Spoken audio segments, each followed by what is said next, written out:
사도신경하심으로 예배를 시작하도록 하겠습니다. 나는 전능하신 아버지 하나님 천지의 창조주를 믿습니다. 나는 그의 유일하신 아들 우리 주 예수 그리스도를 믿습니다. 그는 성령으로 잉태되어 동정녀 마리아에게서 나시고 본디오 빌라도에게 고난을 받아 십자가에 못 박혀 죽으시고 장사된 지 사흘 만에 죽은 자 가운데서 다시 살아나셨으며 하늘에 오르시어 전능하신 아버지 하나님 우편에 앉아 계시다가 거기로부터 살아있는 자와 죽은 자를 심판하러 오십니다.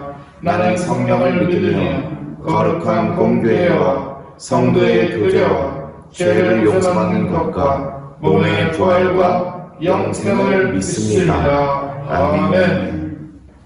하나님 앞에 찬송 드리도록 하겠습니다. 찬송가 267장 주의 확실한 약속의 말씀 듣고 함께 찬양하겠습니다. 찬송가 267장 주의 확실한 약속의 말씀 듣고 함께 찬송하도록 하겠습니다. 주의 확실한 약속의 말씀 듣고 주만 믿으면 구원을 얻으리라. 할렐루야 할렐루야 내가 예수를 믿어 그의 흘리신 피로 내 죄 씻었네. 할렐루야 할렐루야 내가 예수를 믿어 그의 흘리신 피로 내 죄 씻었네.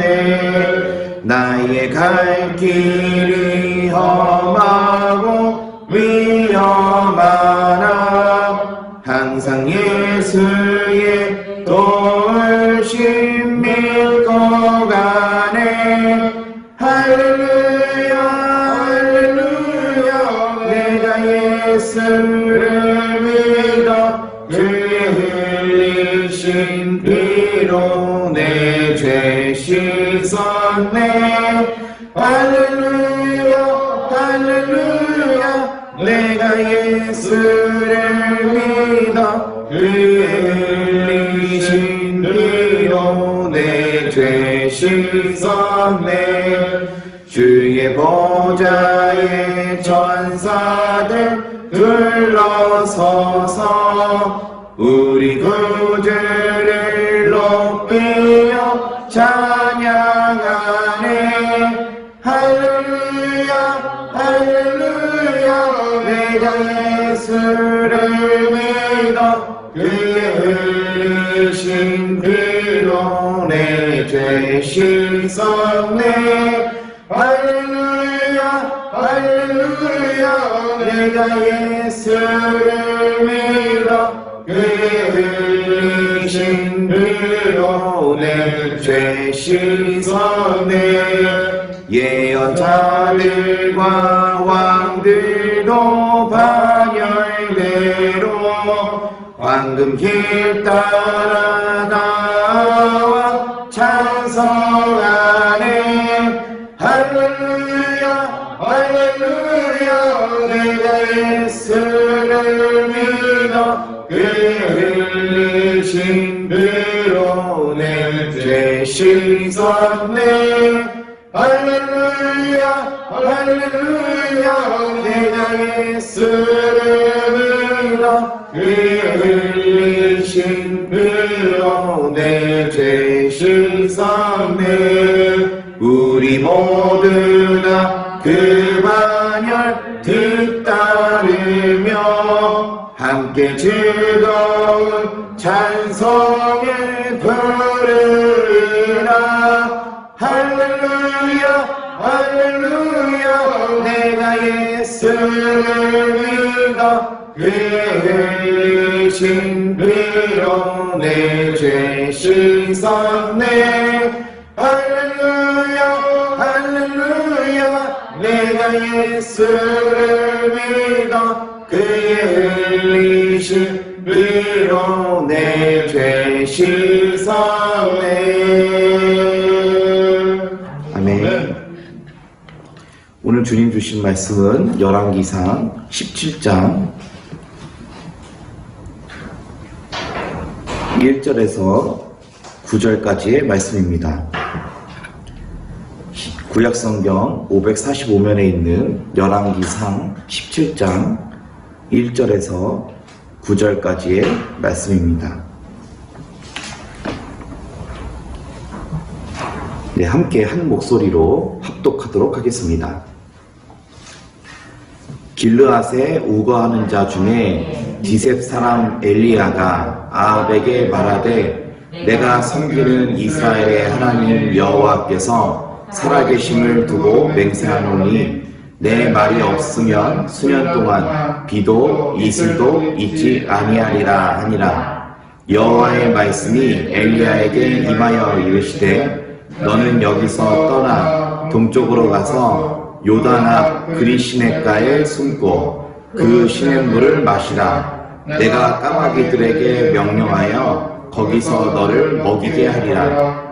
그가 여호와의 말씀과 같이 하여 곧 가서 요단 앞 그리 시냇가에 머물매 까마귀들이 아침에도 떡과 고기를 저녁에도 떡과 고기를 가져왔고 그가 시냇물을 마셨으나 땅에 비가 내리지 아니하므로 얼마 후에 그 시내가 마르니라. 예, 9절 말씀이 엘리야에게 임하여 이르시되 너는 일어나 시돈에 속한 사르밧으로 가서 거기 머물라. 내가 그곳 과부에게 명령하여 내게 음식을 주게 하였느니라. 아멘. 네, 오늘 말씀의 주제는 너는 일어나라 라는 말씀입니다. 원래 제가 준비하던 말씀의 구절은 마태복음 21장입니다. 순번으로는 그렇지만 21장을 읽어도 22장을 읽어도 23장을 읽어도 어떤 주님의 말씀이 오질 않았습니다. 그러던 중에 기도를 했습니다. 주님 앞에. 주님, 왜 어떠한 말씀도 눈에 안 들어오는 걸까요? 이렇게 기도하고 있던 중에 기도를 시작하니까 그제서야 주님이 제 마음에 깨닫게 하시는 것이 있었습니다. 너는 왜 설교를 지혜로서 혹은 지식으로서 준비하려고 하냐? 라는 마음을 주셨습니다. 그렇구나. 그래서 제가 원래 지금 읽고 있던 구절이 열왕기상 17장 이제 개인적으로 읽고 있던 그 진행 과정이었습니다. 근데 읽던 중에 은혜 받은 것을 나눠야 되는 것을 내가 또 잊었구나.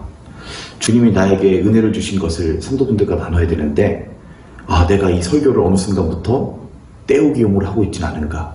또 혹은 지혜를 전하거나 지식을 전하는 데 사용하고 있지 않은가라는 그런 생각이 들었습니다.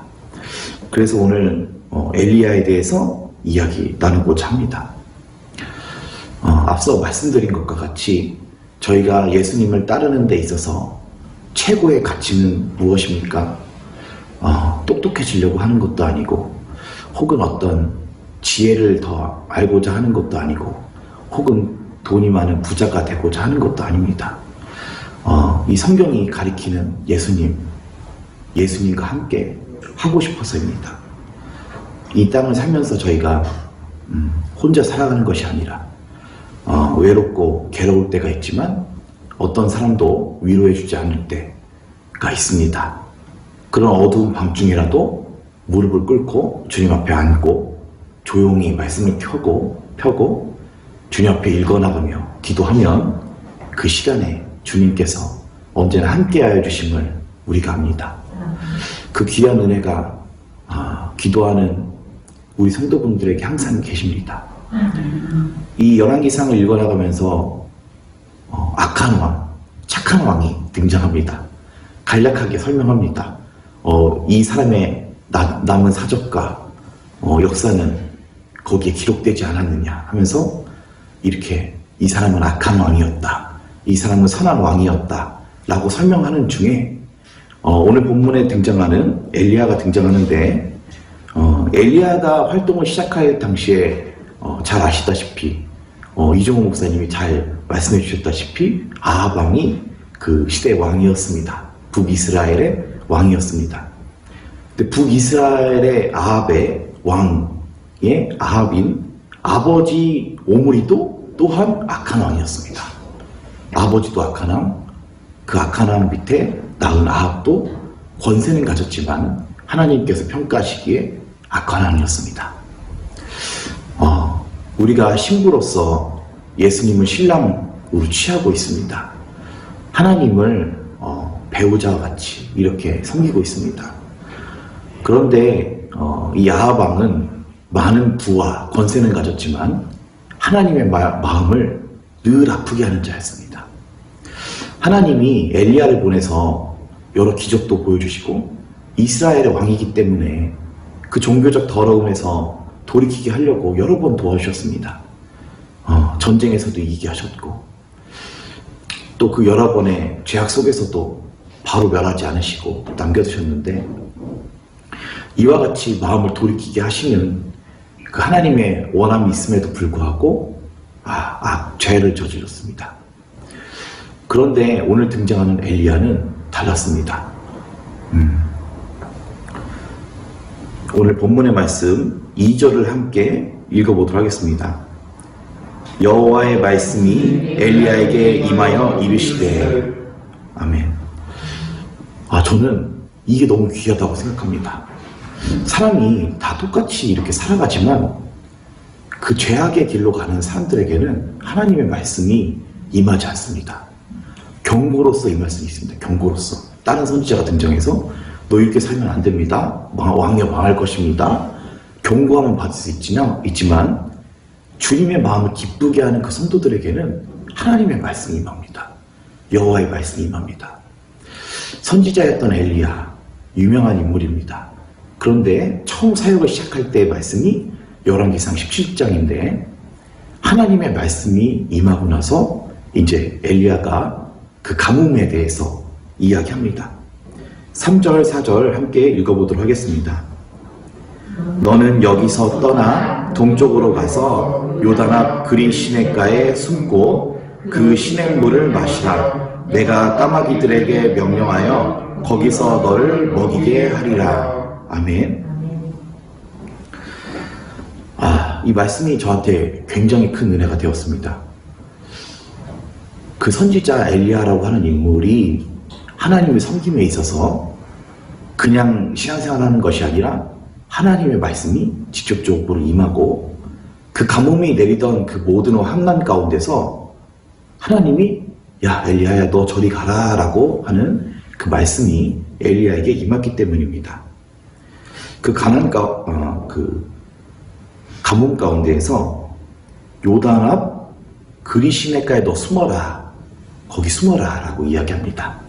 왜냐하면 아합 왕에게 이미 가뭄이 있을 것이다 라고 선포를 했기 때문에 이 아합 왕이 엘리야를 미워합니다. 진짜 가뭄이 들었기 때문에 죽이려고 온 나라를 뒤져서 찾아내려고 합니다. 그렇기 때문에 하나님께서 거기 그리 시냇가에 가서 숨어라. 거기 숨으면은 그냥 숨는 것뿐만 아니라 거기 있는 시냇물도 마시고 또 내가 까마귀들 명령해가지고 아침에도 떡과 고기를 저녁에도 떡과 고기를 가져다 주겠다. 그 하나님의 보호하심이 너무 감동이 되는 겁니다. 하나님의 말씀이 그에게 임해서 엘리야가 그 말씀대로 갑니다. 성도분들이나 또 어떤 교회의 직분을 맡고 있던 사역자들에게는 이런 말씀이 있어야 합니다. 내가 그냥 지혜 부리고 내가 지식을 써서 이렇게 하는 게 좋겠지 저렇게 하는 게 좋겠지 하는 거는 성도의 삶이 아닙니다. 엘리야와 같이 하나님의 말씀이 임해가지고 먼저 행동하는 것이 아니라 엘리야야 너 그리 시냇가에 가서 숨어라 하면은 네 알겠습니다 하나님, 제가 그리 시냇가에 가겠습니다. 가서 숨고 또 먹는 것 입는 것도 걱정하지 말아라. 내가 까마귀 명령하여 너한테 먹을 것을 줄게 하는 그 은혜에 하나님이 보살펴 주시고 숨겨주시고 섬겨주시는 그런 것들이 이 시대를 살아가는 성도들에게, 나 어느 세대의 성도들에게나 이것이 성도의 삶입니다. 하나님의 명령이 있고 그 길로 가는 것, 이것이 귀한 것입니다. 6절 말씀 보시면 까마귀들이 아침에도 떡과 고기, 저녁에도 떡과 고기 가져왔다. 그런데 그 후에 이런 말씀이 있습니다. 그가 그 시냇물을 마셨으나 땅에 비가 내리지 아니하므로 얼마 후에 그 시내가 말랐다 라고 이야기합니다. 하나님이 그 범죄한 이스라엘 왕과 이스라엘을 향하여서 가뭄을 내리셨을 때 그 그리 시내가도 함께 말랐습니다. 그런데 거기서 끝이 아니었습니다. 또 뭐가 왔습니까? 하나님의 말씀이 또 옵니다. 그 어려운 환경에 또 겪었지만 주님을 신랑 삼아서 하나님과 동행하는 그 성도는 그 어려움이 있을 때 먼저 행동하지 않습니다. 하나님의 말씀이 또 옵니다. 어려운 상황이 오면. 8절 말씀 보시면 여호와의 말씀이 엘리야에게 임하여 이르시되 너는 일어나 시돈에 속한 사르밧으로 가서 거기 머물라. 내가 그곳 과부에게 명령하여 내게 음식을 주게 하였느니라. 아멘. 어려운 상황이 또 찾아왔는데 하나님 말씀이 또 임하는 겁니다. 내가 먼저 생각할 그런 거 걱정 안 해도 됩니다. 하나님을 사랑하는 이 성도에게는 하나님의 말씀이 옵니다. 말씀이 옵니다. 그래서 사르밧에 속한 과부에게 보냈습니다. 그런데 이 과부 잘 아시다시피 부한 과부 아니었습니다. 그런데 하나님을 경외하는 과부였습니다. 하나님의 사람인 선지자 엘리야가 왔을 때 내가 이 과로 두 뭉치 뭉쳐다가 기름에 섞어 뭉치 그거 떡 만들어 먹고 아들과 죽을 거다 라고 하는 이런 가난과 가뭄의 시대가 왔기 때문에 이 과부도 어려운 과부였지만 하나님의 사람을 섬길 줄 아는 과부였고 하나님의 말씀을 듣는 과부였습니다. 누가 보면 예수님이 오셔서 그런 얘기 하시지 않습니까? 엘리야가 이스라엘 많은 사람한테 보냄을 받은 것이 아니고 사렙다의 한 과부에게 뿐이었으며 얘기하고 있습니다.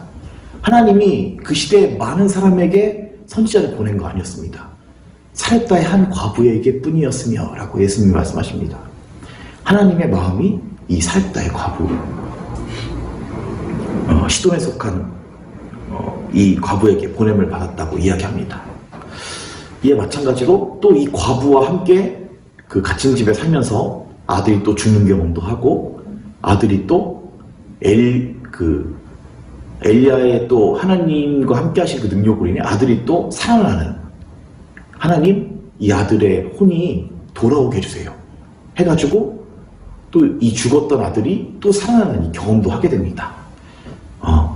이런 여러 경험을 통해서 엘리야가 점점 그 선지자로서 하나님의 말씀이 나와 진짜 함께 하시는구나, 이 죽은 아이도 살리시는구나, 함께하게 하신 이 과부와 함께 살았는데 아들이 또 죽는 그 아픔도 겪지만 또 아들이 살아나는 그 믿음의 확신. 이 과부가 17장 맨 마지막 24절에 이야기합니다. 함께 읽겠습니다. 17장 24절. 여인이 엘리야에게 이르되 내가 이제야 당신은 하나님의 사람이시요 당신의 입에 있는 여호와의 말씀이 진실한 줄 아노라 하노라. 아멘. 말씀합니다. 하나님의 말씀이 임하고 실제로 그렇게 사역하는 것, 하나님의 말씀이 성도에게 임하고 우리가 하루를 살아가는 것, 그리고 이렇게 아들이 죽는 상황이 발생해도 엘리야와 같이 하나님을 사랑하는 사람이 있어가지고 아들이 진짜 살아나는 그 경험도 하기 때문에 엘리야도 이것이 굉장한 귀중한 간증이 되고 그 갈멜산에서 바알 선지자 450명과 영적 전투를 하는 담대함을 얻었다고 저는 생각합니다. 하나님은 당신의 사랑하는 자들을 귀하게 여기십니다. 절대 멸시하지 않으시고 버리지 않으십니다. 오늘 하나님을 섬기는 그 사랑을 귀하게 여기셔야 됩니다. 내가 뭐 돈을 벌려고 예수님 섬기는 것도 아니고 내가 똑똑해지려고 예수님 섬기는 것도 아니고 하나님이 나와 함께 해주신다는 그 자체가 너무 저는 귀하다고 생각합니다. 오늘 하루 성도분들에게 여호와의 말씀이 임해서 너는 일어나, 어디로 가라, 저리로 가라, 임하는 은혜가 임하시기를 바랍니다. 이 시간 함께 기도하도록 하겠습니다. 주님 감사합니다. 우리가 주님을 섬기고 주님 말씀 임하기를 원합니다. 우리가 이 땅에 어떠한 것을 구하려고 기도하는 것이 아니라 예수님을 구합니다. 주님을 구합니다. 하나님을 구합니다. 그 많은 악한 왕들이 있었던 그 시대에 선지자 엘리야와 같이 여호와의 말씀이 임하고 너 그리 시냇가에 가서 숨어라. 내가 거기서 까마귀 명령해서 아침 저녁으로 먹을 것을 가져다 주리라.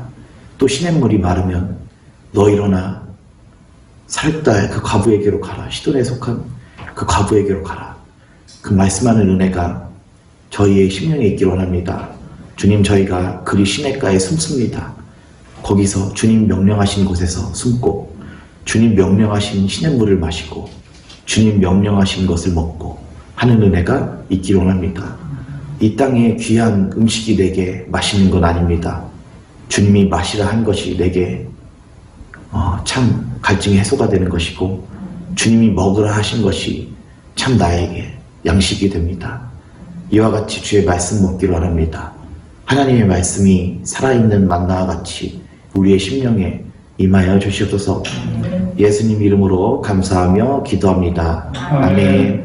하늘에 계신 우리 아버지, 아버지의 이름을 거룩하게 하시며 아버지의 나라가 오게 하시며 아버지의 뜻이 하늘에서와 같이 땅에서도 이루어지게 하소서.